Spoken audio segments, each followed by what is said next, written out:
Fui denominado con el apelativo de Caballero de los Mares y Peruano del Milenio. Hola, soy Miguel María Grau Seminario, y esta fue mi historia de valor.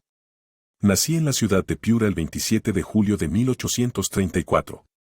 Fui hijo del teniente coronel gran colombiano Juan Manuel Grau y Berrío, natural de la ciudad de Cartagena de Indias, quien vino al Perú formando parte del ejército de Simón Bolívar. Nacionalizado peruano, se casó con mi madre, María Luisa Seminario y del Castillo, piurana de nacimiento e hija de Fernando Seminario y Jaime, alcalde ordinario del Cabildo piurano y regidor perpetuo. De pequeño, debido a que mi padre era empleado de la aduana de Paita, fui puesto bajo la tutela de Manuel Francisco Herrera, capitán del bergantín neogranadino Tescua, nave en la que realicé mis primeras singladuras en la mar y sufriría así una dura experiencia al naufragar aquel bergantín frente a la isla Gorgona, Colombia. Sin embargo, pese a ello volvería a embarcarme. Mi carrera naval la inicié en 1854 como guardiamarina, graduándome de alférez de fragata en 1856. En 1858, participé a favor de la revolución del general Vivanco contra el gobierno de Ramón Castilla, pero al fracasar este movimiento, fui separado de la Armada, regresando a la Marina Mercante, y en este lapso, realicé numerosos viajes por el mundo entero. En 1862 me reincorporé a la Armada y 2 años después fui comisionado en misión oficial a Europa para la adquisición de buques de guerra para la escuadra.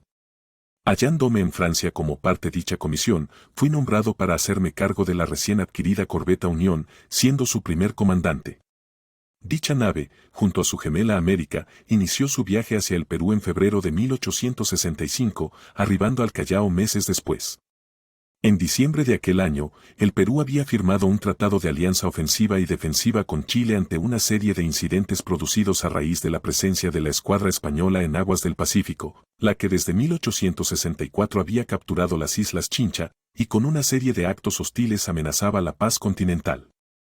Al ser declarada la guerra a España el 14 de enero de 1866, la Unión, en compañía de otras naves peruanas, se hallaban en aguas chilenas, conformando la denominada Flota Aliada, la que el 7 de febrero del mismo año, se batió contra una división española en el combate de Aptao, ocasión en la que ya contaba con los galones de capitán de fragata, comandé con arrojo a los tripulantes de la Unión.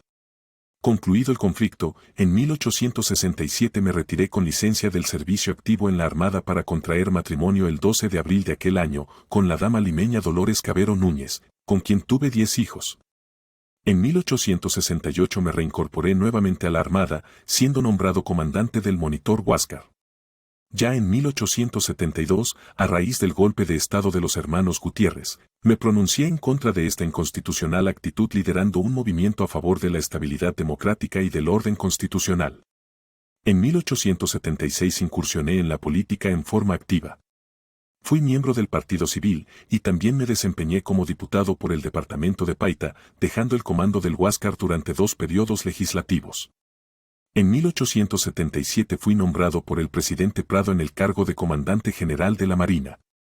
Al año siguiente, durante mi gestión presenté una memoria de Marina al gobierno, documento en el cual informaba y evaluaba la situación general de la Armada tanto en lo material como en lo concerniente al personal, señalando importantes recomendaciones.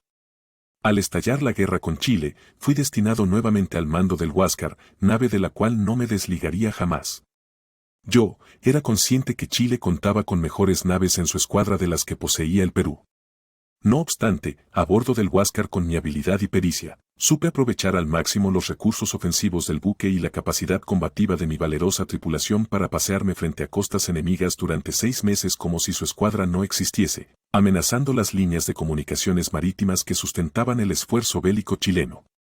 El primer episodio de importancia durante la fase marítima del conflicto se llevó a cabo el 21 de mayo de 1879, cuando la primera división naval peruana, compuesta por el monitor Huáscar y la fragata blindada Independencia, se enfrentaron a los buques chilenos que bloqueaban el puerto de Iquique, entablando combate, siendo esta una ocasión en la que mostré ante el enemigo mi grandeza de espíritu y mi célebre sagacidad. Luego de hundir a la corbeta Esmeralda al tercer espolonazo, ordené salvar a los sobrevivientes del buque vencido. Tras este episodio, y con la pérdida de la fragata Independencia frente a Punta Gruesa, todo el peso de la campaña naval quedó prácticamente sobre los hombres del Huáscar. Con todo, yo y los míos conocíamos que tarde o temprano llegaría la hora de enfrentar a los blindados enemigos. Pese a lo precaria de nuestra situación, yo y mi tripulación del Huáscar continuamos negando el uso del mar a toda la flota enemiga. El 26 de mayo de 1879 atacamos Antofagasta y al día siguiente apresamos 2 naves mercantes en Cobija. El 3 de junio fuimos avistados por el blindado Blanco Encalada y la cañonera Magallanes, pero logramos escapar después de un corto duelo de artillería. Durante la noche del 10 de julio penetré en Iquique y atacamos a las unidades navales que bloquean el puerto. La cañonera Magallanes logró eludir al Huáscar. Pero, ante la probabilidad de tener que enfrentar al blindado Cochrane, decidí regresar al puerto de Arica. El 17 de julio zarpamos a interceptar un convoy chileno y una semana después capturamos al transporte Rímac con 300 hombres pertenecientes al regimiento Carabineros de Yungay y abastecimiento de guerra. Mi éxito a bordo del Huáscar, en particular la captura del Rímac, llevaron a la renuncia del jefe de la escuadra enemiga, contraalmirante Juan Williams Rebolledo, luego de lo cual se designa a un nuevo jefe y se somete a los buques chilenos a una recuperación de sus capacidades operativas a fin de darle caza al Huáscar, lo que toma la mayor parte del mes de septiembre. Mientras tanto, el monitor peruano y mi brillante astucia, continuamos incursionando sobre la costa chilena, destruyendo instalaciones portuarias y embarcaciones, y evitando en lo posible dañar poblados indefensos, para afectar el esfuerzo económico chileno necesario para sostener la guerra. En reconocimiento a mis méritos, el 26 de agosto, el Congreso peruano me otorgó el ascenso al grado de contraalmirante, el cual me negué a ostentar, puesto que ello conllevaría a dejar el mando del Huáscar. A principios de octubre, la escuadra chilena se halla lista para llevar a cabo un plan concebido para capturar al Huáscar y este se puso en marcha. El momento final llega en la madrugada del 8 de ese mes, cuando aproximadamente a las 3:30 horas, el Huáscar y la Unión, que llegaban de Antofagasta, divisamos 3 humos, constatando después que se trataba de naves enemigas. Actué como otras veces, ya que no había otra posibilidad, y enrumbé hacia el este para continuar luego al norte. A las 7:15 horas distinguimos otros 3 humos provenientes del norte, que eran el Cochrane, la corbeta O'Higgins y el transporte Loa, que navegaban hacia la división peruana para cerrarnos el paso.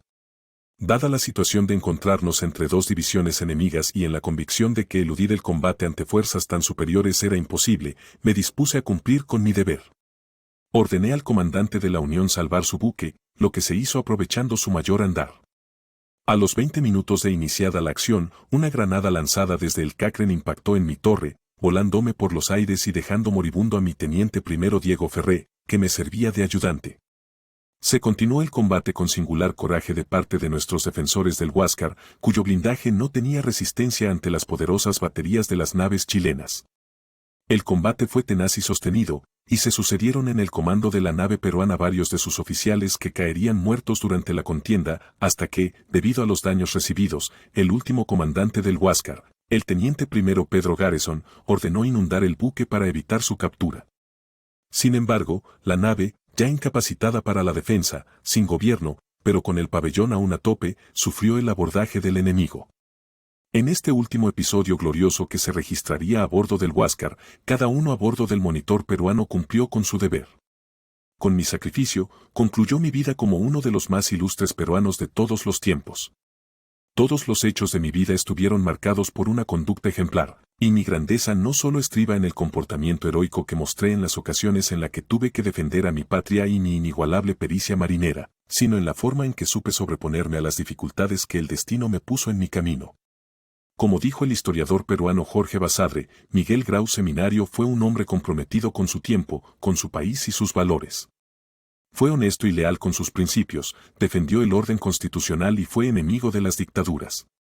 El héroe de Angamo siempre estuvo en la línea de afirmación de las normas morales y las tradiciones de la República. Honrado en el camarote y en la torre de mando, lo es también en el salón y en el hogar.